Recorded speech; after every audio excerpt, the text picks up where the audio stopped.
pressing, it's vile and distressing. I might top myself, 'cause I feel sad, numb and grumpy. I might leave the country for my mental health.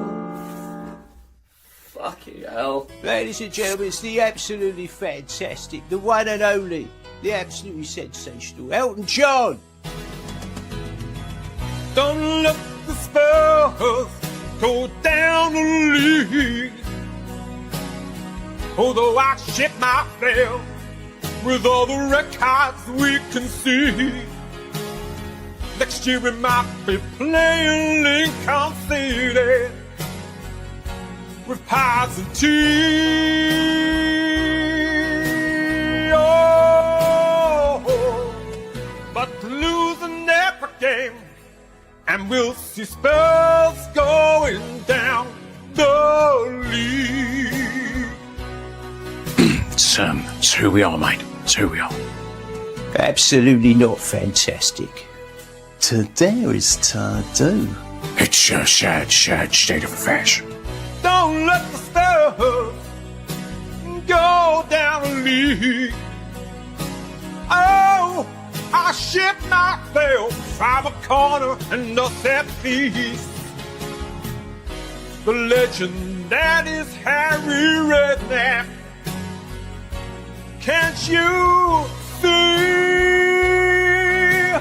Oh, it's you we need. But losing every game, we'll see the Spurs going down a league. The fantastic Elton John, I'll come in and do a job as soon as Cheltenham's over. Fantastic. The Spurs going down the league.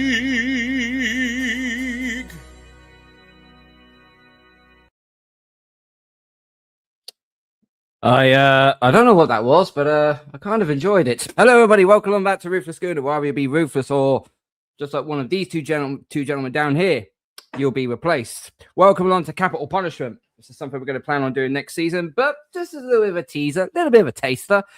We're going to do this early. Final game of the season. Not really that much to go on. We're lifting up the Premier League trophy. And there are two games where huge ramifications and implications are at stake here. It is, of course, West Ham and Tottenham, both sitting in 17th and 18th, respectively, 2 points away from each other. They are in desperation mode now. West Ham need to win, and Spurs need something at home. And I can't do this tonight without two amazing guests. First of all, on the left side of me, on the West Ham side, I have got Tony from Hammers Fan TV. Tony, good evening, sir. How are we doing? Yeah, I'm good, mate. I'm good. When can I buy that bloke's album? Because it sounds superb and that, because I can just kind of play that over to Dermot as many times as possible. Oh, dear. He's doing it in the channel as well. Evening, Dermot. I didn't see you was there.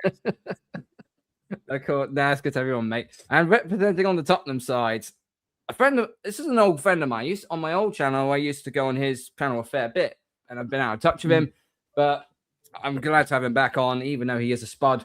But we have to do this because it is Capital Punishment. We've got Dermot here from THFC Till We Die. Big up, Dermot. How are we doing, sir?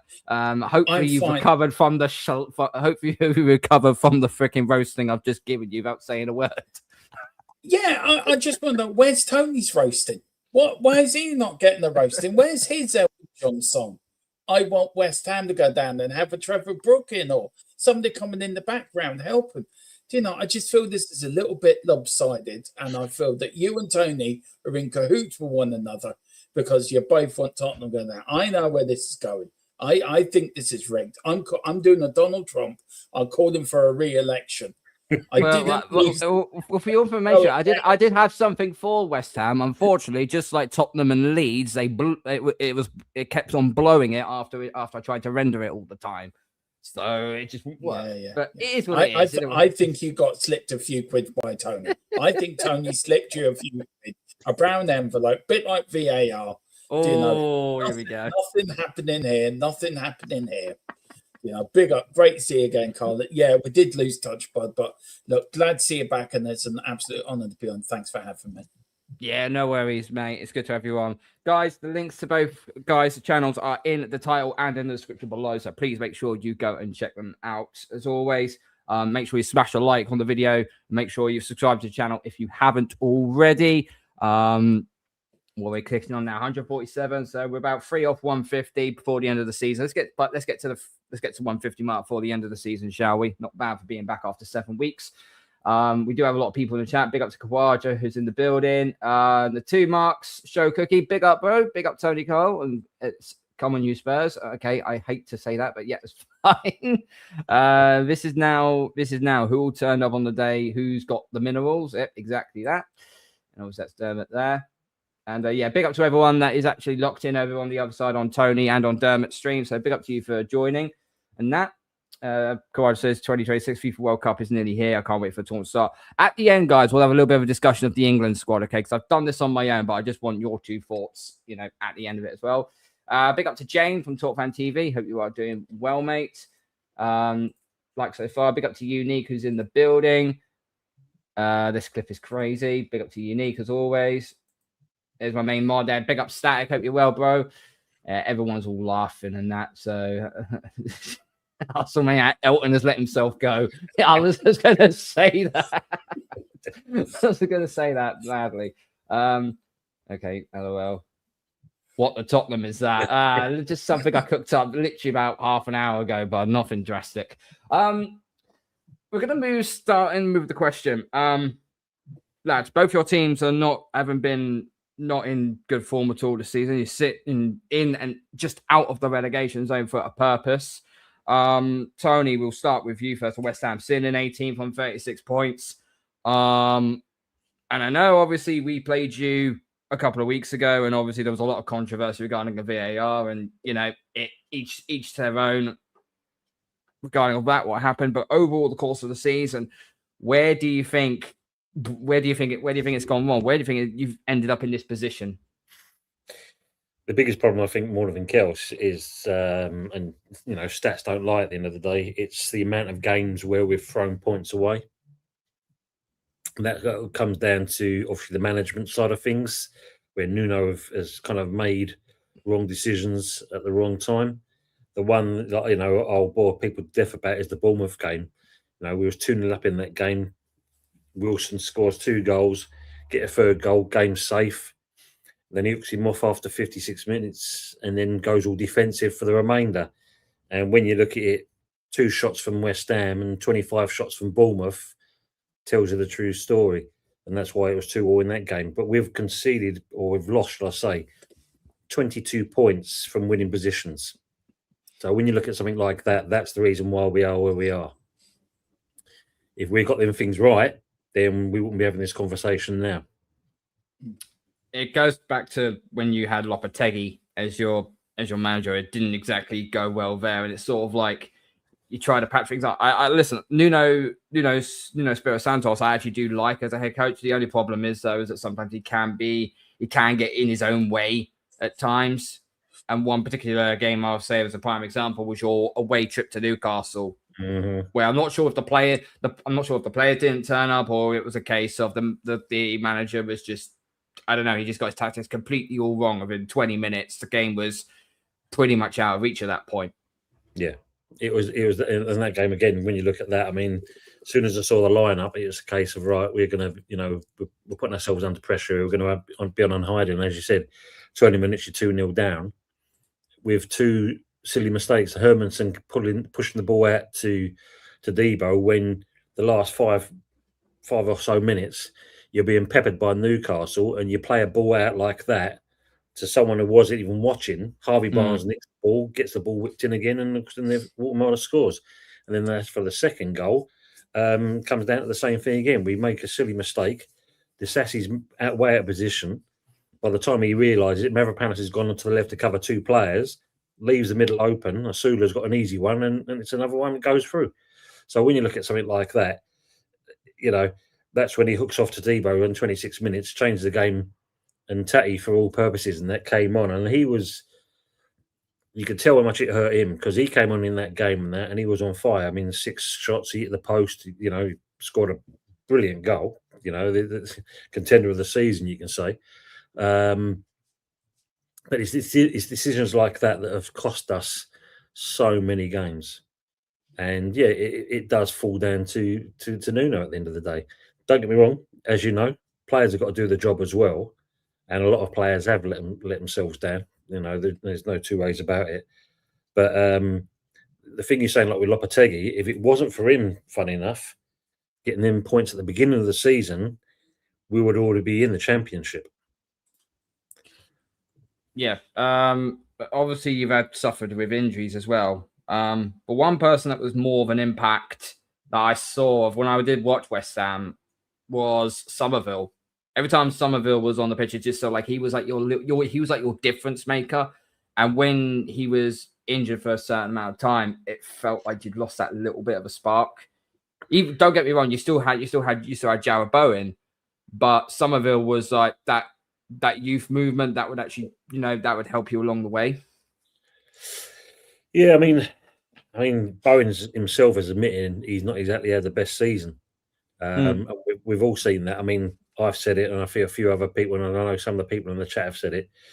For me, you should never have been given the captaincy in the first place. It's too much for someone like, it took away part of him.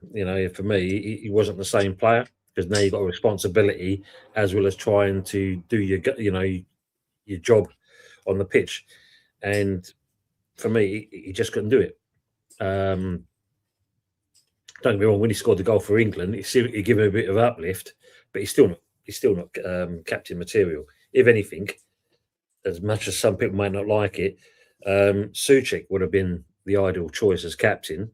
Old guard, knows what it's all about, and leave Bowen to do what he's supposed to do, and we would have got the better out of him. Somerville, yeah, I mean, he tried on Sunday as well against Newcastle. Evening, Pagey.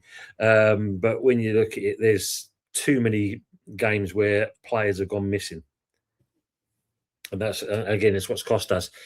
If you think at the beginning of the season, when we had Potter still in charge at that point, I think it was the first 4 games, he went in with Hermansen straight away, who was literally like rabbits in the headlights, and Michael believes if he comes in and that will tell you he's got T-Rex arms, and it was definitely found. And it was from that point onwards that the die was set, as they say. Absolutely, yeah. Who should have been captain then if it wasn't Bowen? Souček. Yeah, I was going to say Souček. Oh, say he knows he wears it on his sleeve. He's one of the old stalwarts, and when you think we got rid of the likes of like Bonner and the Dawsons and Antonio, the Cresswells, the Kufals, the old, where you like to mix it up, the new players and the old players, and when you look at that side of things, once you take them things away, you've got new players that come into the team that don't really buy into the club at that stage, even Ray. That don't buy into the club at that stage, and you've got to try and integrate it into there. So yeah, it's one of those. And the thing is, both teams are where we are because of where we are. Yeah, definitely. You're in that situation. It's a shame to see. Damn it. Let's transfer over to Tottenham, shall we? You've dealt with. I can only describe it as you had more injuries this season than the French had in the Second World War. VAR hasn't been kind to you on a number of occasions. That's not including the one we saw in the midweek against Chelsea, which I believe I don't know what the fuck the ref was doing there, but it is what it is.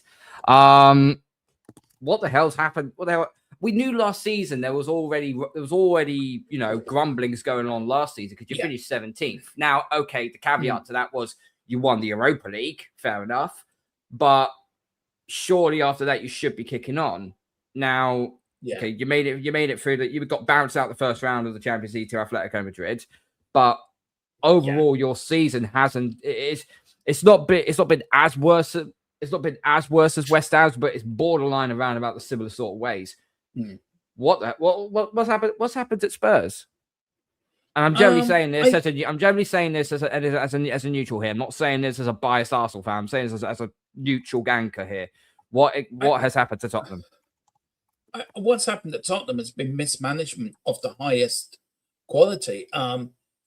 If this was treason, they should be locked up and thrown in the Tower of London for what they've done to us.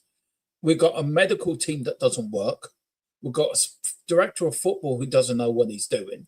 We've got somebody who's took over from Levy and hasn't got Scooby-Doo how to run a football club. And we've got owners that don't want to spend any money, but they're quite happy building a hotel and they're quite happy building property around the Tottenham instead of focusing on what needs fixing, and that's the squad. But on top of that as well, the players have to take a huge part of this as well. We've only won out 75 league games. We've won 20 in the Premier League over the last 2 years. We have lost 35 out of them 75 games. And it all started with Ange, where Ange brought in the culture, and I think Levy as well, that it was okay to lose in the Premier League. It was okay to lose. And I think you don't have that culture when it comes to come to us in the Premier League, because the Premier League's your bread and butter. That's where you earn your money. That's where you earn your money for your transfer kitty. That's where your prestige and qualifying for Europe and you finish as high as you can. That's your bread and butter. So to really answer your question, why is it going? It's the board. It's the ownership. Starts with them and it ends with them. And this is 25 years in the making. Why we're here now, to be fair. You got rid of Daniel Levy, who everyone was kind of saying that it was all of us here was chance of Levy out. Levy's gone, and it's seen, and nothing's changed. If anything, it's got worse. And I'm not going to try and be devil's advocate here, but was Daniel Levy more the fall guy? It's hard to know, because you could say that. You could actually go along with that train of thought, and you're probably right in a way that he probably was not the full hurdle. I think Joe Lewis was the biggest issue, but he also was going along. He was also half the problem as well. One thing with Daniel Levy, I would say one thing for sure: Thomas Frank would not have lasted as long as Tottenham manager, as long as he was left in. And also, I think we would have done something in the window. It might have been a few loans. It might have been something. But Johan Lang has spent over 700 million on players that he's bought to Tottenham in the time he's been with us. And he's built a squad that is not capable of winning football matches. And if you don't win in the Premier League, you will get relegated, and rightly so. We got away with it last season because the 3 teams below us were absolutely worse than what we are.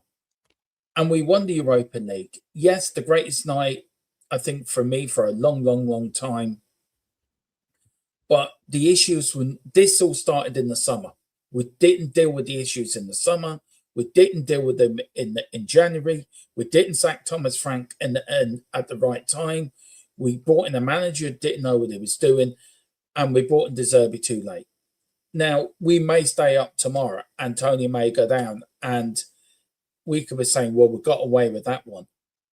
But last season was a blip. 2 seasons in a row, there's something seriously wrong with this football club, and it's rotten from top to bottom. And that's the ownership. They have to take full responsibility. And Tony will probably say the same about his ownership. It all boils down to that. It boils down to the decisions you make. You look at Manchester United. Amarin sort of sacked himself, but they sacked him at the right time. Carrick came in, they got Champions League football.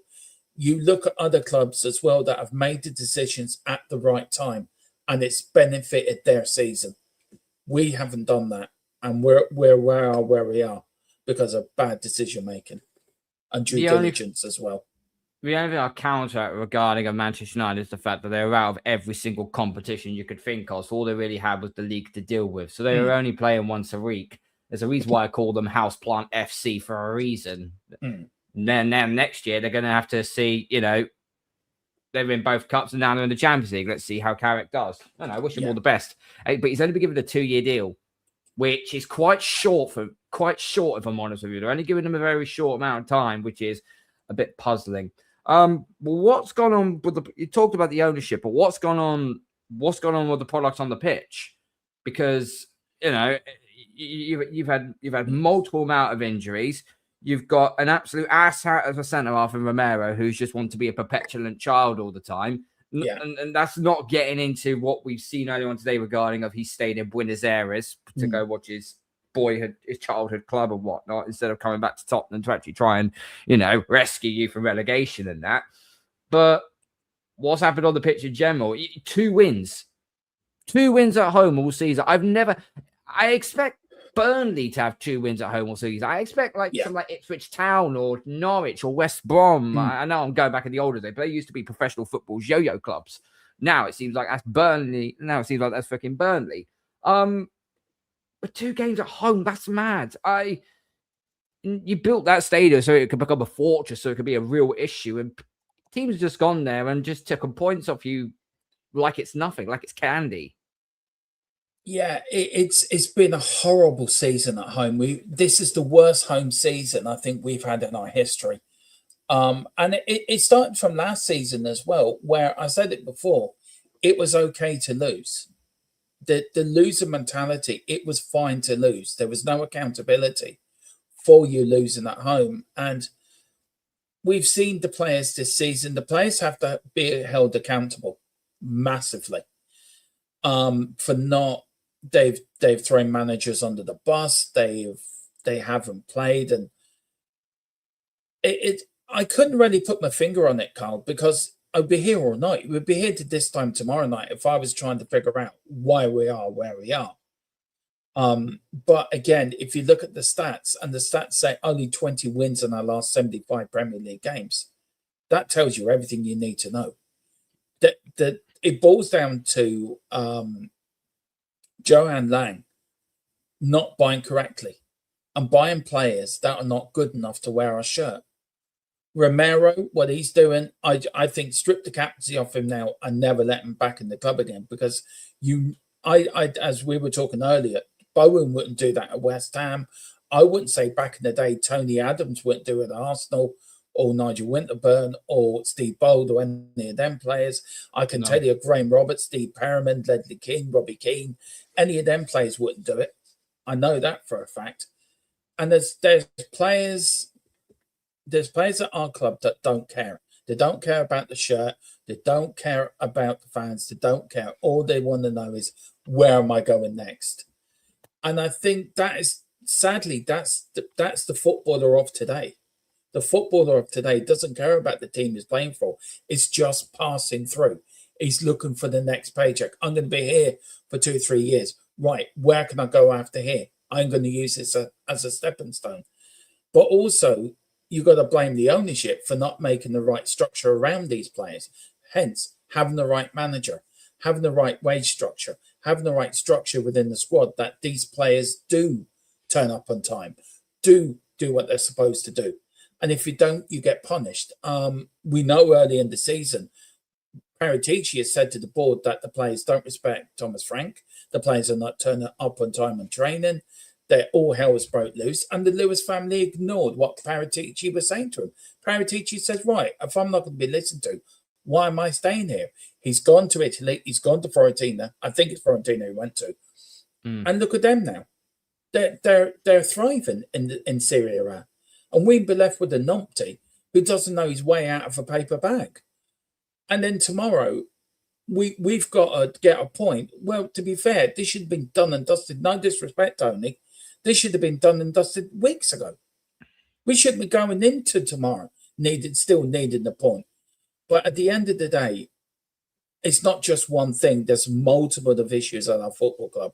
And our football club's broken. It's broken and it needs fixing. And the sad thing about it, the foundations Bill Nick laid have gone. There's no spirit of Bill Nick at the football club. We've got no identity. We don't know who we are. And until this ownership goes, we're never gonna know who we are. And it's sad for both clubs, because both clubs have fantastic history that I think is being ignored, and that it should be promoted. But look, we are where we are. And if relegation comes, I'm going to be devastated. Do I think it changes anything? No, it doesn't change jack all. The only time it will change once these owners leave this football club. And they're either going to go when they get the money they want for the football club at the end of the day. The problem is, though, they would only. The thing is, and I know what you say. If they got dropped to the championship, then you could sell them for a fair bit of money. But surely, if you've got a stock and it's at its highest point, that's when you sell it. Yeah. Tottenham Yeah, right now, it's like stocks and bonds. You know, you're not going to sell if you sell Tottenham on the cheap. Okay, you sell Tottenham on the cheap, fine. But that will be the only good news for that will be the fans and the person that buys it off them. ENIC will lose a lot. ENIC will lose a lot of money. But there's so much going on at that stadium right now with regarding, obviously, you got Tottenham there, but you got the go-kart track underneath the stadium. You got concerts, you got boxing events, you got 2 games, 2 NFL games, which I go to one of them every single year. So, you know, there's still a lot that's going on. It feels like that all that's being prioritized away from the football club, but the whole point of you building that stadium was to actually put the football first. And that doesn't seem to have been the case. No, I agree on that, because if you think about it, look, I understand why Tottenham have done it, and I don't mind the concerts in the summer or the go, because there's nothing happening in the summer anyway. But all the money that's made for them should be put back into the football club, but they haven't. I don't know what Tony thinks about West Ham, but I agree with you that football is not the number one priority by our owners. And we're not a football club. We're an entertainment centre that's there for entertainment, entertaining. And they think more about getting Beyonce or the Gorillas in the summer, or holding Tyson Fury boxing matches, or having the F1. And you saw Fury's last fight, Tottenham Hotspur Stadium, up in lights. And people saying, what a fantastic boxing venue. And you're sitting there as a fan thinking, it's a football ground. It's our home. It's where we go week in, week out for so many games at home every year. And it's not a boxing venue. It's a football ground. And that's what frustrates me. I understand football's going that way, but football in general is losing its sort of links to what it was about. It's not a working man's game anymore. It's not a working family game anymore. It's gone into being a game for the rich, for the people that can afford it, and the people's like myself and my family, Tony and his family, are being priced out of football. It's not for us anymore. And I fear for the game in the next 10, 15 years, what it's going to be like, because the likes of me and Tony and yourself, Karl, people watching and watching on all our channels, it's not going to be a game for us anymore. It's going to be a game for the rich and the wealthy. And we're just going to be looked upon like it was when football first started. It was all about keeping it out from the working man, the working people. It was a working man's game. It was a working man's game. It didn't start off as that. It started off as a rich, privileged, for the rich people, and then it became a working people's game. Now it's going back to where it was when football first started. We need to, as fans, need to protest. We need to get out and rescue our football clubs, because before too long, we're going to lose them. And the clubs like Tottenham, West Ham, Arsenal, we're going to be priced out of the game. And it needs to stop, and it needs to stop now. No, it does stop. Before we get into Tony on his club's ownership situation, I've got a comment here. Big up Chris Brown _ 1959. Whoever goes down tomorrow, the other one will go next season. I bet you are salivating, and it doesn't matter who goes down. You're salivating that either West Ham or Spurs that goes down. It probably might be West Ham, because obviously the West Ham Millwall rivalry is very well documented, but I'll go as far as that. And also, guys, there is a poll on my channel at the moment, and it's basically just a simple poll: who gets relegated, West Ham or Spurs? Jump over to Ruthless Gooner, pop your vote in, and then we'll find out who's got the more percentage at the end of the stream. Tony Sullivan, he was part of the main entourage who wanted to buy. Wanted to take on the London Stadium after the Olympics. You've obviously left the bowling ground, which when I was growing up as a kid, I remember whenever I watched it's not so much as Arsenal at the same time, but other teams. Every time I watched a West Ham home game, it felt toxic. And not say toxic is in a bad way, I meant toxic is in the crowds on top of you. It felt intimidating. It felt like a place you're like, what's our next game? Oh, it's Upton Park. Oh, for fuck's sake, this is gonna be a long day. You've moved, and obviously Sullivan now has moved the team over to the stadium. It's not like the older day. It's not like the older days. The crowd is so far away in that. What are the ramifications for you if West Ham are to go down? Because unlike Spurs, who do have other things going on in their stadium that can help them and that, West Ham don't have that luxury. It's not like I'm out of the loop of this. Do you even own the stadium? Have you managed to take it off the council yet? No, we still don't own it. We still pay rent on it. So when you look at it now, we're what's it now? We've got 89 years left on the lease itself. Originally, when you look at, I think the problem was when they decided to put the London Stadium or the Olympic Stadium up for sale. Obviously, West Ham or the board of Brady, Sullivan, and Gold got together with Newham Council and basically put in the tender for the stadium, which all accounts they actually got. But at that point, Levy was getting a bit peed off by Haringey Council. He wanted the new stadium being built. So that kind of put a little bit of a dent in the things. Then there was we're talking about Southampton with the Spygate. Spurs sent a couple of spies to West Ham to kind of find out what was going on, kind of thing, which came out. And from there... Yeah, it was me. Sorry, Tony. I didn't mean to get caught. Damn. There is picture evidence of me hiking behind the tree somewhere with a pair of Hammer TV's binoculars, which you can purchase in the summer, where you get a free little Tony as well. I'm just giving you a bit of a plug, mate. Dear, oh dear. Okay. Okay. At least we know where the leak comes from then. Go on, Tony, continue. So when you look at it like that, you had Barry Hearn with Leighton Orient because he thought he was the rightful owners because it was only down the road. And then of course you also had Mayor Khan getting himself involved because he wanted the Olympics still to be played there. And at the end of the day, he was the one to put the final spanner in the works, and so that's when the deal got pulled away. And of course, now we rent the stadium. So I think by all accounts, we pay 3.7 million for the season, which we literally pay within the first game of the season itself, with the ticket sales and the merch sales. That covers the whole cost for the year, basically, and then we're supposed to get any money from that. But at the end of the day, the food and everything else is all part of the stewardship of the London Stadium itself, who are still losing money hand over fist. There was talks of Khan maybe considering would he let West Ham buy the ground, but at the moment I don't see it happening. And then of course you got Lord Coe wants Olympics there in 2029, and give the ball their dues in that respect. They've turned and said, we've got this lease, so football goes first. Tough. That's what our lease is entitled us for. So there's going to be an argument on that when it comes along as well.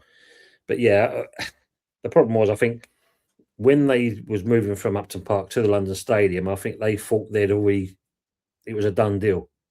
So they put all their eggs into that basket. And once it got taken away from them, the fact of when they turned around and said we was going to be as close to the pitch like we were as Upton Park, world-class stadium for world-class players.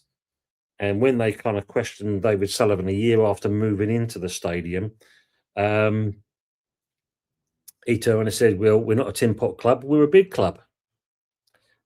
Look where we are now. It's a dire situation for you. I actually do feel sorry for both clubs because I want football to be run by competent ownership. If the team is just shit, then that's obviously a manager situation. But when it's more than just the team, is with money, is transfers, and it's just these little decisions which just alienate the fan base. It's just not nice at all. It really, really isn't nice at all. Moving into obviously tomorrow's games. Out of all the 9 hypotheticals, shall we say, only one of them sends Spurs down. The rest of it all sends West Ham down. The margin for error for West Ham now is absolutely, you have to win, and because destiny is now out of your hands. Or as Robbie or as AFT would say, it's all in your hands. It's not in West Ham fans, all in Tottenham's hands. They have the opportunity to just get it doesn't even need to be a win. Despite the fact you're with 2 wins on the season, you just need something. You need a point. I mean, for us, a point, even that is not good enough. We have to get the win, and basically, I was referring to a point for Tottenham. That's what I meant to say. All they need is a point. It doesn't matter if we win our game regardless, and that all it takes is them to get a point, and all the good work you do in that means nothing basically. But then it's the club's, it's West Ham's fault for doing that in the first place. So, we're put ourselves there basically. So, what do you expect? We can't. Expect anything further. I mean, obviously, we're relying on one man, and it's a former manager of ours. And if he does get it over the line, as someone put on here, kind of thing, I don't know if you can see it. As soon as it happens, there should be a statue of David Moyes going outside the London Stadium straight away, basically, just to say thank you very much.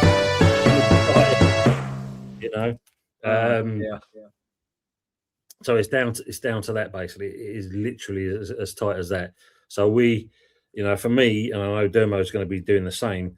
The fact that I'm going to have 2 screens going on as well as doing the watch along and watching both games. It's going to be it's going to be a roller coaster ride, that's for sure, kind of thing.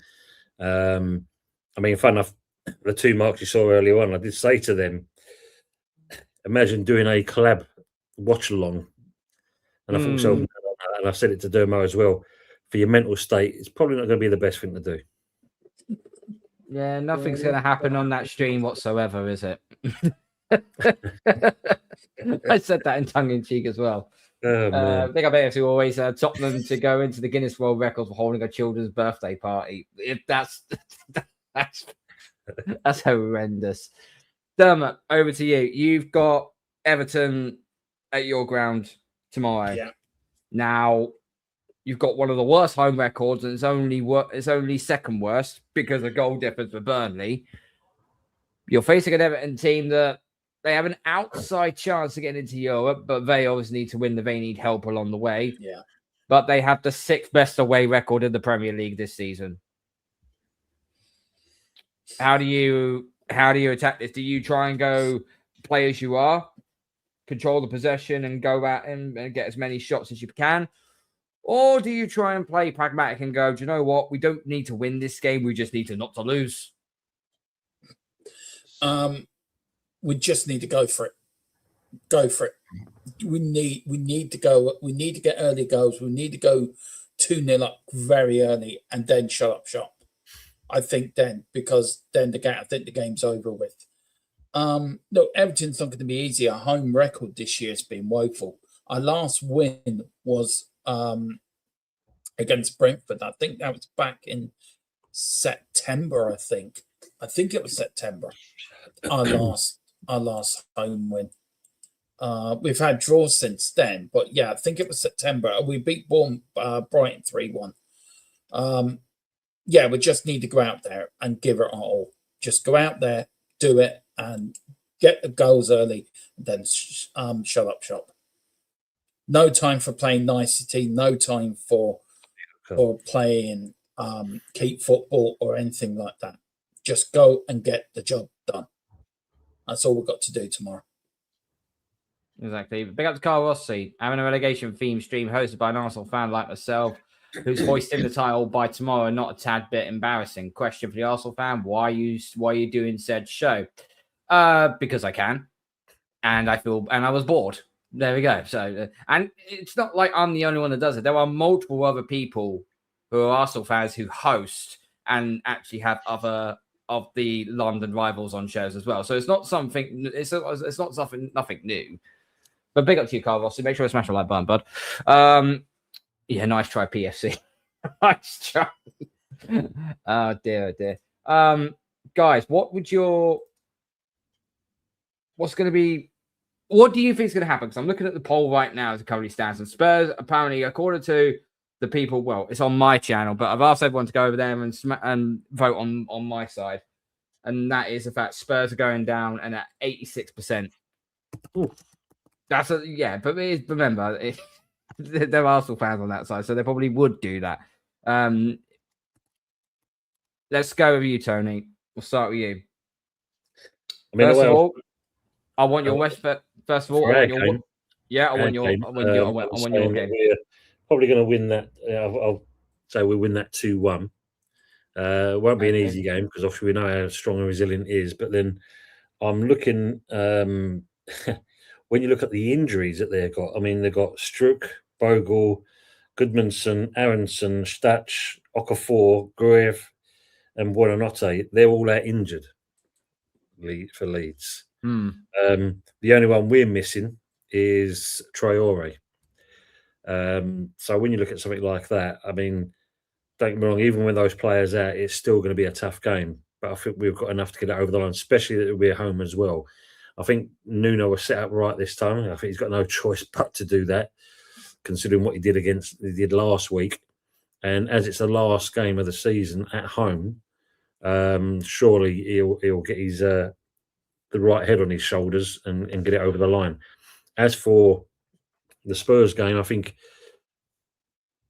as you said, Spurs have only won twice at their home ground this season, and then don't get me wrong, De Zerbi has done a good job there when he's come in. It's something that, if you look at it, as Dermo said, they should have got him in earlier, but at that time he didn't want to come over. Moyes, there's that slim chance that he could possibly get Europe, and he'll want to try and get that over the line. Obviously, cheekily, he said that he would still like to see West Ham stay up, which could be a bad thing in certain respects, because that could give De Zerbi the momentum to and saying, you see what this bloke's saying about us? You know, it could have that effect to it. But I think Everton will turn up. And what did I say in your Dermo? Was it 3-1? 3-1, you said, yeah. Well, 3-1 West Ham or 3-1 to Tottenham on that side? Not so. Come. Yeah. Okay. Jeez, dear me. Okay. It's Everton winning 3-1. You think I'm going to big up Dermo at this point? I like that bloke. I ain't going to give him that much praise. What I'm saying is that's quite lopsided for something so critical. I don't think it's going to be a lopsided. I don't think it's neither game. I don't think it's going to be lopsided. I don't think neither game. I don't think neither game's going to be lopsided. If you look at it for both West Ham and Spurs, they're going to try and play out of their skins. Leeds and Everton and that, the thing when you look at it there, they've got to do their job at the end of the day. And when you think for Leeds, they are safe. So they've not really got to worry too much in that respects. But at the same point, they'll still come to the London Stadium to do a job. The interesting thing I would say on that, though, is seeing the article about Farker. He does feel like if he's not going to get backed by this board, then there's a possibility he might walk. So that'd be, how true that is another thing. If you look at Everton, Moyes, he has probably not been happy that the last 6 games they've hardly got anything out of games. So he'll want to, make sure, if anything, he restores that great away record they've had all season. So there's possibly, there's that. That's why I see it in that kind of that light 3-point lane. You're calling 3-point lane for a reason, but we'll see what happens. Dermot, over to you. What do you reckon? What do you reckon the result's going to end up being? Look, let's start with Leeds. Let's start with Leeds West Ham first. Look, Tony knows this. I think Leeds will turn up. I think they will. I think Farker, whatever he has against the board, I think he's going to tell them players, I want you to end the season on a high. So I'm probably going for a 2-1 Leeds win there. And for us at home, I think we can do it. I think we can win 2-1. I really do. I think we're going to get an early goal. But the biggest fear I have is West Ham scoring early and Everton scoring early against us. And then you will see the pressure mount up on our players. And the players have shown they cannot deal with the pressure. West Ham players have been here before, some of them. They can deal with relegation. We've never been here before. So, we have to see what happens. But yeah, I'm going for a 2-1 home win for Tottenham and then a 2-1 Leeds win tomorrow.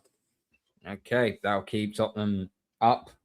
Aces here makes a very good comment. Big up Aces, 1869.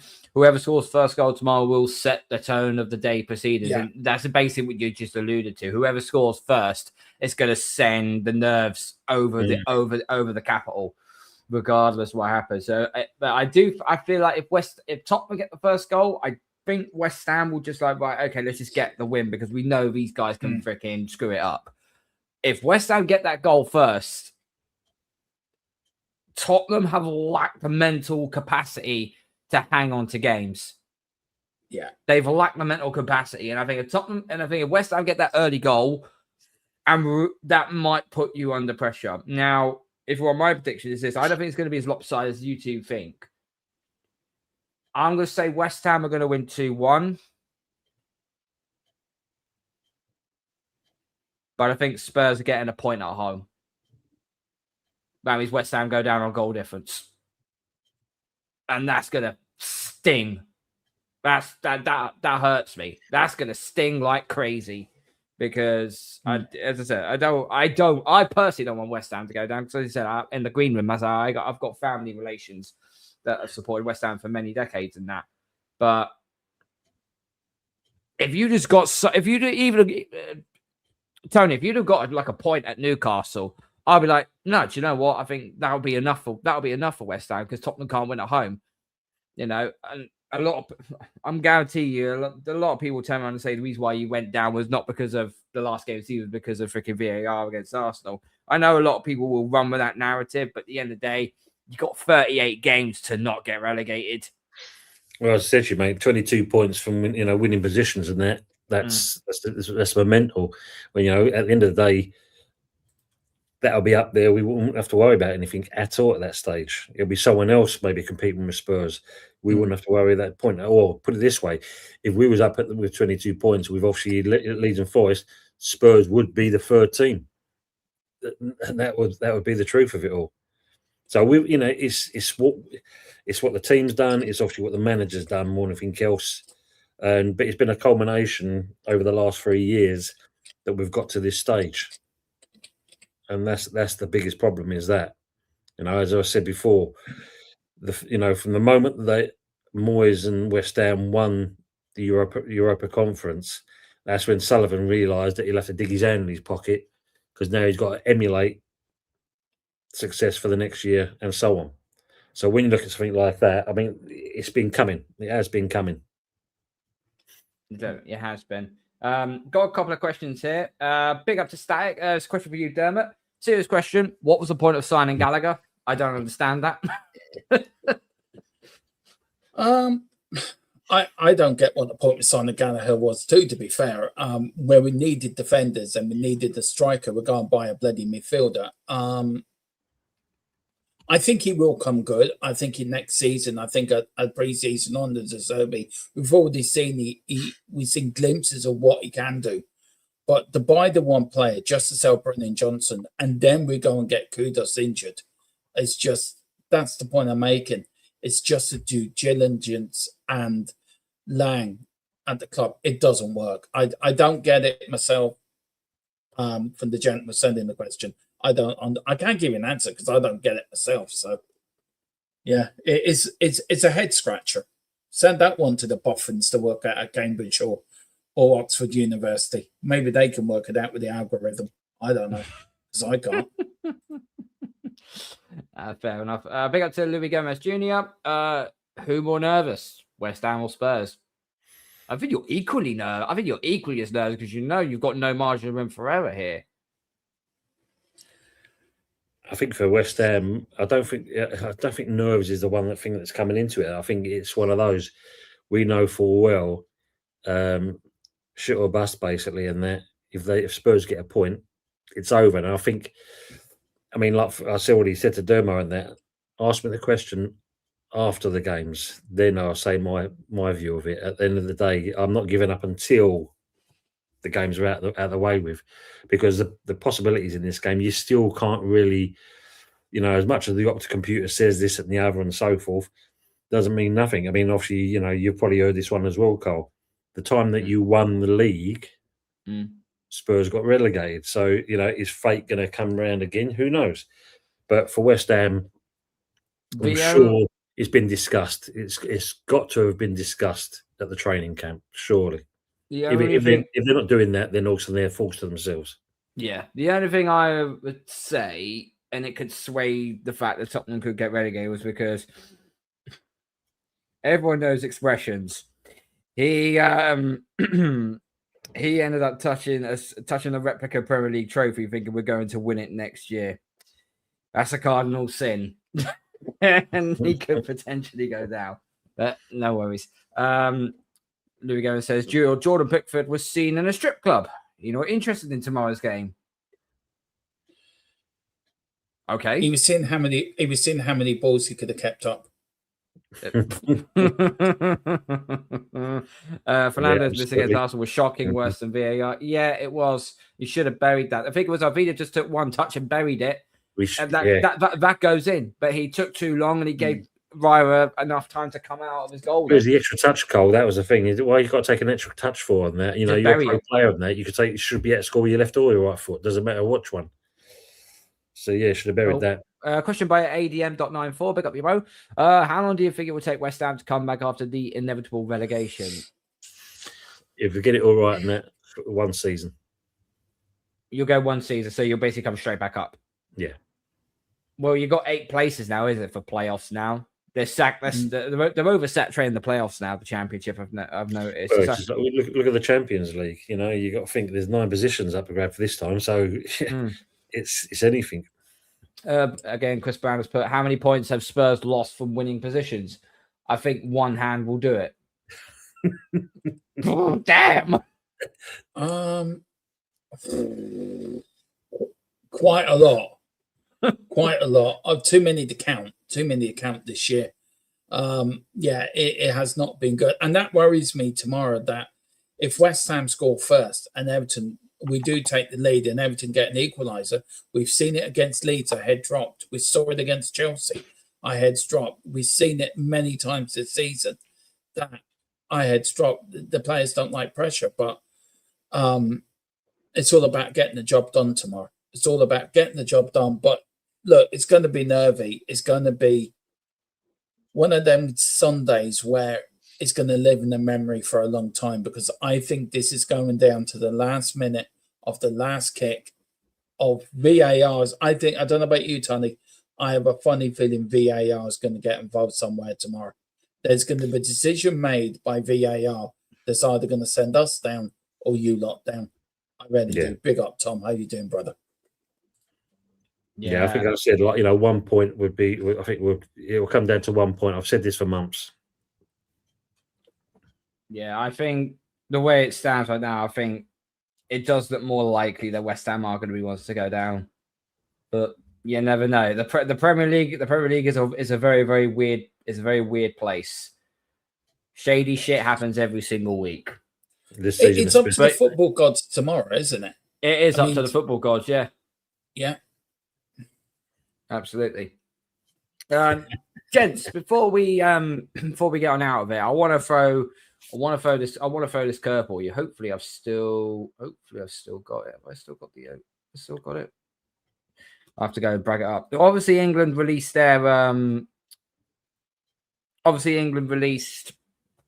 their team.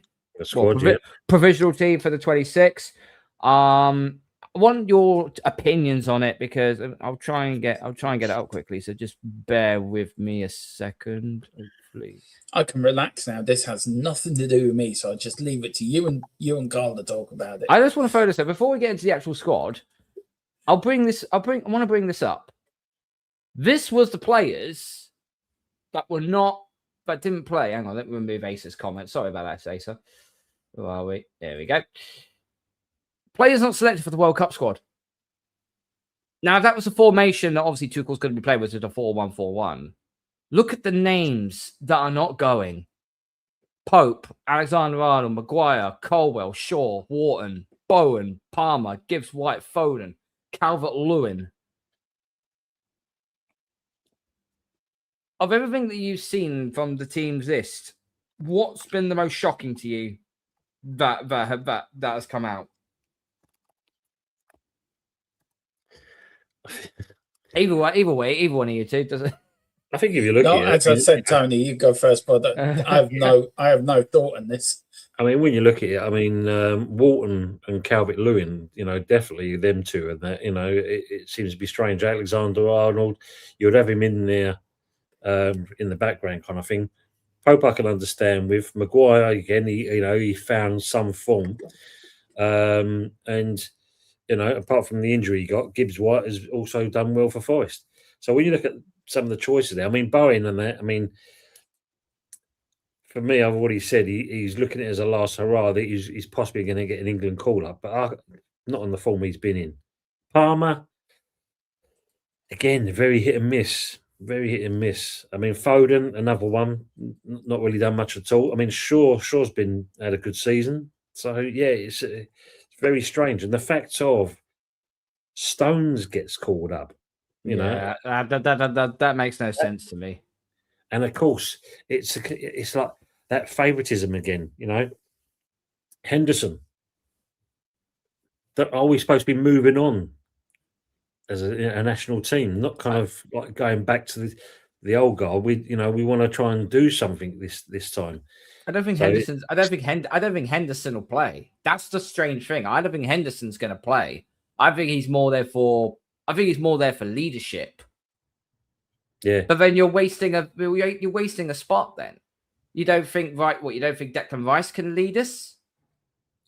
You don't think Harry Kane could lead us? This is the thing. I'm just saying me being biased. I'm an Arsenal fan here. I'd rather freaking they give Marvel Lewis Skelly a shot instead of Henderson. Well, look, Mr. Waffle's put in there as well. Like, Madueke's been given the chance. Yeah.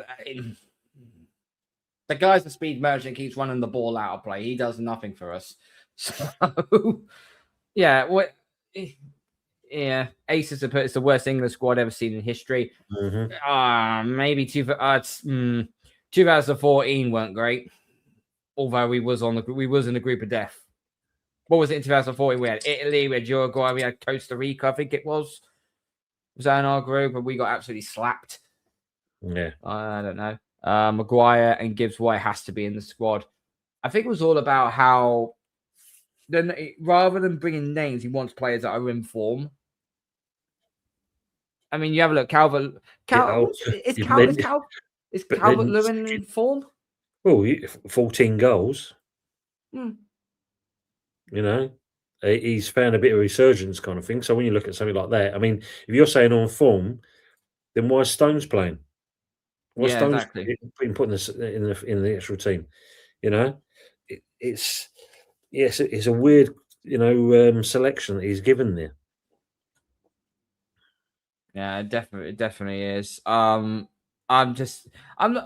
didn't go mad on it because I don't go mad at the England squad at the end of the day. But I've seen a lot of discourse around this as a disgrace.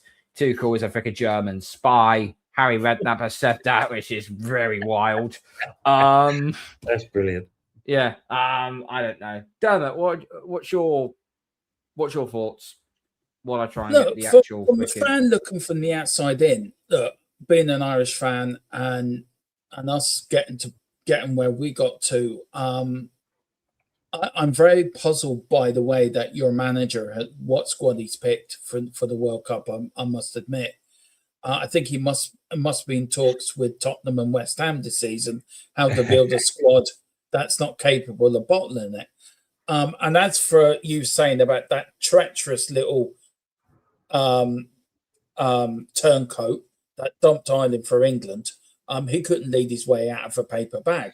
But putting that aside, putting my allegiance aside to one point, I do think there's some good players in that squad. I do. I think Eze. I think also Manu as well in that midfield. Anderson. Yes, you're that player that plays for Arsenal. Also, I'm glad. You can't get over that. You can't get over he was Irish and he changed to his English. What got me, Karl, the most right? He kissed the badge. He played a full friendly international with us and kissed the badge. And then after that, do you know what, lads? I'm just going to go across the water. They're going to qualify more easily than us. See you later. The surprises for me, Ivan Toney, Henderson, Jed Spence, and Bellingham. I just don't know what Bellingham offers you. Yeah. I'm sitting there scratching my head thinking, what does he offer you? He doesn't offer you anything. He had one good World Cup and he's been playing off that ever since. He's been showing up at Real Madrid this season. When the going got tough, he doesn't go anywhere. And also with Bellingham as well. When Harry Kane drops into the 10 role, Bellingham wants to do the same thing. So they keep clashing into one another. They keep trying to go same spot. Ivan Toney, I don't get it. With that. And also with Henderson, it's bizarre. But look, I'm pleased for Jed Spence because I think, does he deserve it? No, I would have put Trent Alexander in there, if I'm being honest. But I'm glad to be the only Tottenham player going to the World Cup. Fair play to him with England. And your goalkeepers, I would have picked only 2 goalkeepers and picked an extra, say, midfielder. Mm-hmm. But I think you need a minimum of 3 keepers. It's by rule, I know. It's by rule. It's bollocks because you're not going to use the third one anyway.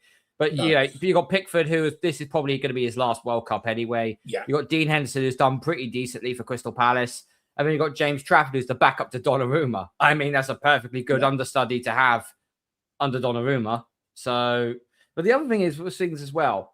Luis Gomez has just actually posted this. Ivan Toney has won the jackpot in life, 400k a week in a World Cup squad. If you read the press conference, what Tuchel said, he has said a lot about him, about Ivan Toney with scoring ability, this, that, and the other. And then he said at the end, he is a key penalty taker. That's the only reason why, and I'm not having a rant here, but that's the only reason why he is taking Ivan Toney. Because we are, well, obviously Dermot is, but me and Tony are English. We know there's going to be a penalty shootout. We know it is because there's 3 things guaranteed in life: death, taxes, in England, and the penalty shootout in the fucking World Cup. Consistently all the time. Exactly. So, I mean, again, when you look at like the attackers, I mean, even Anthony Gordon, what's he done? He's been injured most of the season, and he's in. Madueke in. Saka's not exactly been great, but he's in because he will be in there regardless. I mean, he can walk with one crutch and you'll still put him in. I mean, Bellingham, I agree with Dermo in that. Unfortunately, it's all about Bellingham at the end of the day, not a team performance. It's all about him. Unfortunately, the fella overhyped himself. So he's another one. Because they've been there before, it's what that guarantees them to go back in again. No, as you said, Karl, if he's supposed to be on form, then really that's what should be picked on. But when you look at some of the players that are not going, there's a couple of, Walton especially, he should be in there. 100% he should be in there. Yeah, it should be. Bellingham's most overrated by the British media. He's mastered the art of looking busy on the pitch. Let's see how long it takes Real Madrid to win the UCL again. He's no Modric or Cruz. I've said but Bellingham's also got a huge ego as well. It's as big as New York City, for Christ's sake. Yeah. I think that squad, I don't know if you guys agree, I think that squad is a quarter-final squad at best. Minimum court. Well, everyone is saying we have to reach the semi-finals minimum because that's what we've been doing in the That's what we're doing in the last few major tournaments with England. But it's under a brand new manager. It's under a new coach. We don't have Southgate. We don't have the defensive, pragmatic, boring style of football. It got us very far, but that's the whole point when we're bringing Thomas Tuchel in. He is a tactical coach. If there's one thing I do like Tuchel about, he's a very good tournament. He's a very good tournament manager. Whether he's in cups or he's in Europe, he does get the job done. He knows how to find his way around it. Now, I know the England job is a poison chalice. We always this country gasses itself up every time we get to the quarterfinals, semi-finals, and we sing it, football's coming home again, and then it just falls flat on his face the next round. But this is probably the first guy I could recall, probably since Terry Venables, maybe even Terry Venables, who actually is actually a very good coach to actually tactically get it right, to get it changed and tweaked correctly. That's why I'm holding out hope a little bit. Call it blind faith, if you will. But I don't know. I just get the way we performed in friendly so far. We haven't looked great, but I really could care less about friendlies. It's just getting new blood out there. See what you've got out there. I think by the time we have our two warm-up friendlies in Tampa Bay and in Orlando against New Zealand and Ghana, I think it is our two prime friendlies are. We're going to find out then what he does with the squad and how we play. So I think there's something we need to just need to be patient. Let's try not to, as someone would say, throw the baby out with the bathwater. Let's just see how it all transpires. Well, the interesting thing, anyway, when you look at that, I mean, what will be interesting in this World Cup is how many people will attend some of these games, considering the prices of oh god, seats. And then what makes it even worse for the England setup kind of thing, and that 3 lines on the shirt, they are rehashing that again to bring it out yet again with a new version, but the same song. That just kind of tells you where we're going with this. But yeah, I mean, extortion on the prices. I mean, talking about that, Karl, I mean, look at your game in the your cup game coming up. I mean, the stupidity of the prices that they're putting on there, and what the journey some players got to make to get to the game itself. I mean, DJ B and Kenny Ken have been very, very vocal with the fact that getting the tickets. So I don't think DJ B has got a ticket for the game, but I think he is going to the screening at the Emirates, if I'm not mistaken. But yeah, the tickets are just so extortionate.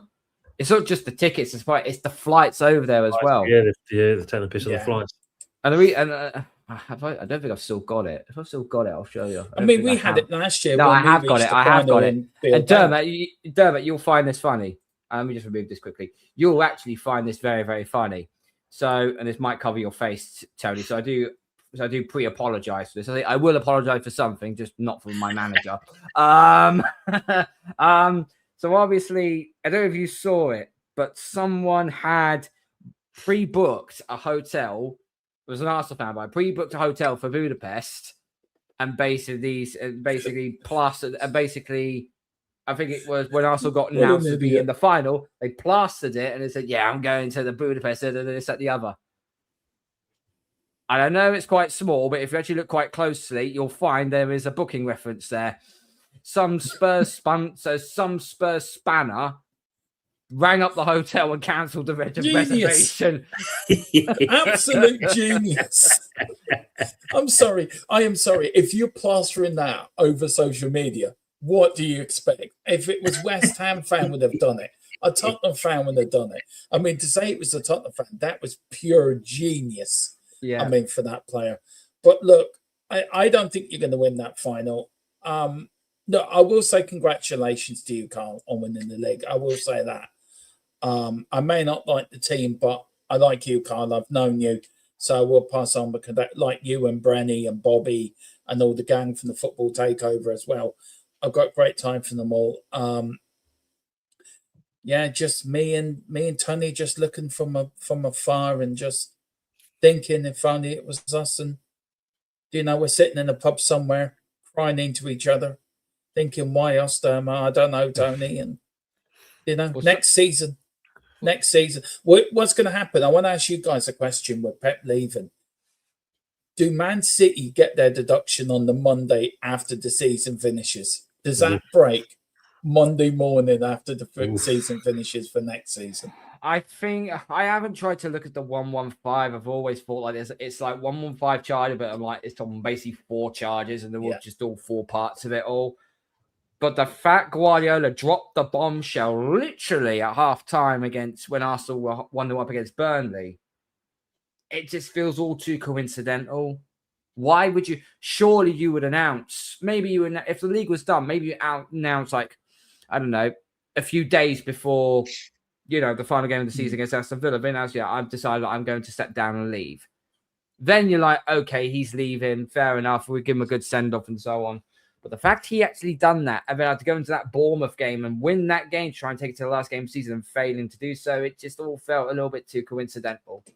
Yeah. In my personal opinion. But listen, Pep Guardiola is going to have a stand named after him. The new North stand that Man City have got, they're going to be naming a stand after him, which is respectable, really, really respectable. And he's been their best manager in their history. But if these 115 charges come out and it's absolutely horrendous, then it's a tainted legacy.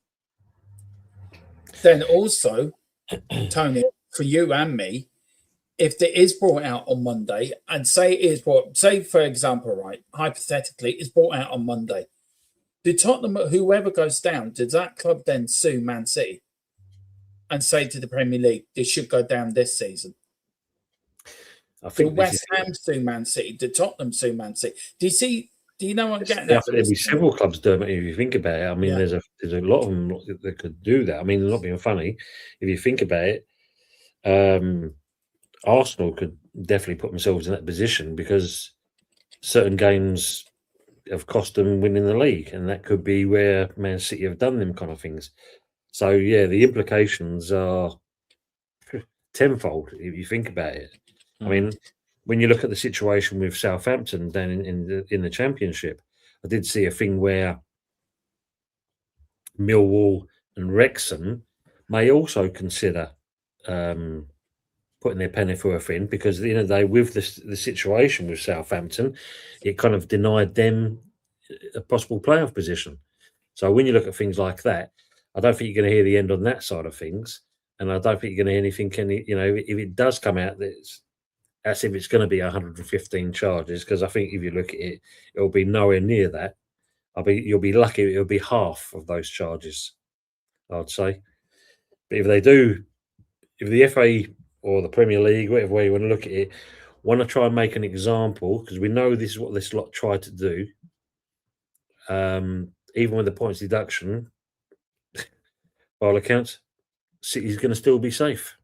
So it doesn't really... It's one of them kind of. It's an awkward one. I mean, when you put yourself in that kind of position, you got to question what was the motive in the first place, because you've got the money and everything else to do what the necessary to build a team and kind of go on to win Champions League, Premier League, whatever. If you look how this FA and the Premier League run, there's a lot of things that they get away with which are not questioned. For a West Ham's point of view, we saw that with Paqueta, how that was handled, that with a betting scandal. I mean, you take a man's phone, you give it back a month later, you give it back to him, and then a month later you ask him for the phone back, and it's like, hold on, you've had it all that period of time, so why haven't you got the information you need? And then, of course, I want to add to that, Tony. They couldn't do it. Sorry, mate. I just want to add to what you just said. You are right in what you're saying. But my point back to you is, are the Premier League scared of Man City? And are they scared of, in a way, of damaging their product? Of course, because at the end of the day, you've got to think they've got the money, they've got the clout, they've got the acumen, they've got the legal force behind them, haven't they, at the end of the day?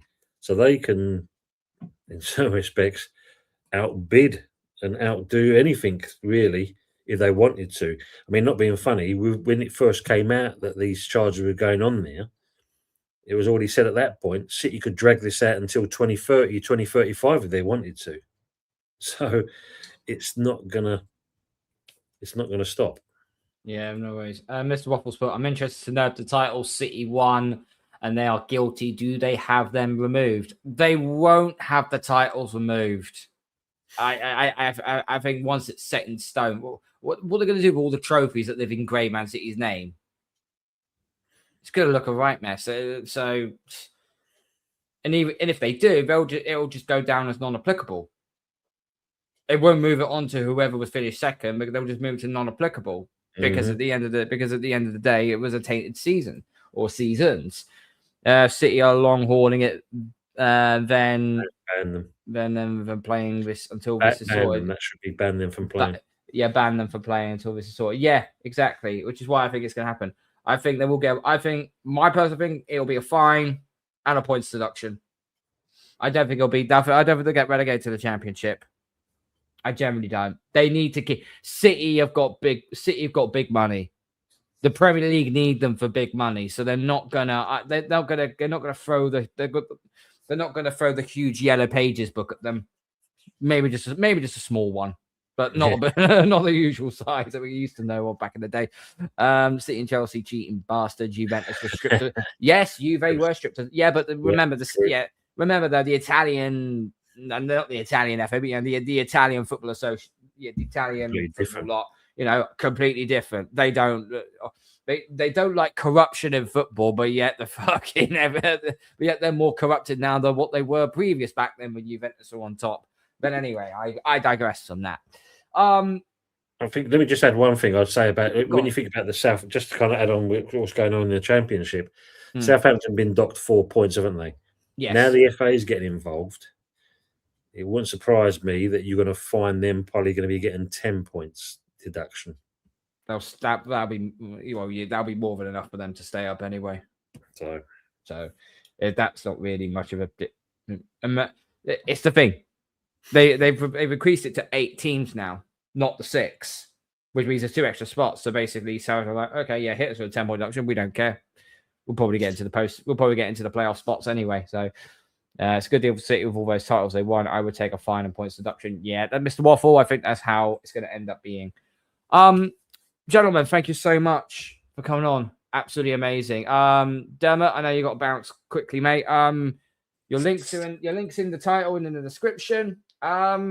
Just let them know where they can find you and what you got. Obviously, you got the watch along coming up tomorrow. So if you want to go and watch the Tottenham Hotspur fans celebrate or cry his eyes out, and you probably know where to go there. But what else you got coming up afterwards? After that, we've got the season review next week, and then we've got loads of transfer stuff. I kick into transfer, and then World Cup watch-alongs, and then in July we're going to kick off with all the pre-season games and everything. Kick into another season. So yeah, big up. I have to bounce, Tony.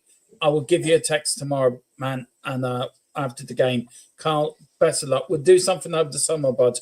Keep in touch and email me on my email address, and then I'll link you my number, and then we link up on WhatsApp and we'll do something. But please like and subscribe here.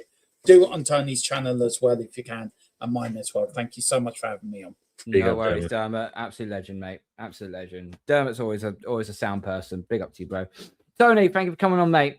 As always, your links in the title as well. So go and sub over to Tony's channel, doing absolutely amazing stuff on it over there. What have you got coming up, and where can I find you? So you'll follow me on Hammers Football TV. I'll be doing a watch along as well tomorrow, and then obviously 8 o'clock it will be the Sunday night takeaway show. So we'll have a few people on that one. That should be very interesting. I've already got the black suit ready and the black tie, so I'm ready to go just in case. If not, the Hawaiian shirt's coming out, kind of thing, and it's Mentos all the way. It's going to be one of those, Karl. Obviously now that Dermot's out the way, obviously I do want you to stay up and Spurs to go down. I'm an Arsenal fan. I'm not gonna deviate away anything close to that. Okay, but I wish West Ham all the best for tomorrow. get your win, and then it's It's in the cross lap your of the fingers, gods. cross your legs, and cross your Yeah. balls for the rest of the games. It's going to be problematic. West Ham and Spurs made the best team survive last day's shenanigans. It's going to be. Do you know what it reminds me of? It reminds me of I'm into my horror films, so the first Saw that come out, where the two guys are in the bathroom, fighting to the death, but they're trying to manipulate their way and what they're going to do. It's going to be whoever cuts their leg off first to try and get out of the bathroom, and the other one's left to rot, aka the championship. So we're going to see what happens. Anyway, guys, I've also checked the poll as well. 17 votes and 82% of you said Spurs are going to get relegated. That is on my channel, by the way. So whatever. But Tony, thank you as always. Thank you for coming on, mate. And I hope we get to do this all again next season. As I said, crossing my fingers for it, mate. Thank you to everyone that's been watching. Thank you to everyone that's been on over on West Ham on Hammers Football TV. And big up to people that are on THFC Till I Die. Thank you all for tuning in. Please make sure that you smash the like button. Make sure you sub to everyone, including myself. Make sure you hype the video as well. New championship chant, Tottenham away, LA. No, it's Lincoln. Yeah, no, that's what Lincoln City have been singing, haven't it? It's Lincoln City. It might be fucking Stockport that might be going up. Can you imagine? Imagine Tottenham going to Stockport. Ooh, long day. I'll tell you what we do. We'll end it the way we started it because he's gone. So we might as well redo it all again. So if anybody ever didn't watch it at the beginning, you're in for a treat for the next 3 minutes, and then we'll close it all out. Thank you all for watching. Good night. God bless. Take care. So fucking depressing. It's vile and distressing. I might top myself, 'cause I feel sad, numb and grumpy. I might leave the country for my mental health. Fucking hell. Ladies and gentlemen, it's the absolutely fantastic, the one and only, the absolutely sensational Elton John. Don't let the Spurs go down the league. Although I shit myself with all the records we can see. Next year we might be playing Lincoln City with pies and tea. Oh, but losing every game, and we'll see Spurs going down the league. It's who we are, mate. It's who we are. Absolutely not fantastic. To dare is to do. It's a sad state of affairs. Don't let the Spurs go down the league. Oh, I shit myself from a corner and a set piece. The legend that is Harry Redknapp. Can't you see? Oh, it's you we need. But losing every game, we'll see the Spurs going down early. The fantastic Elton John are coming and do a job as soon as Cheltenham's over. Fantastic. The Spurs going down the league.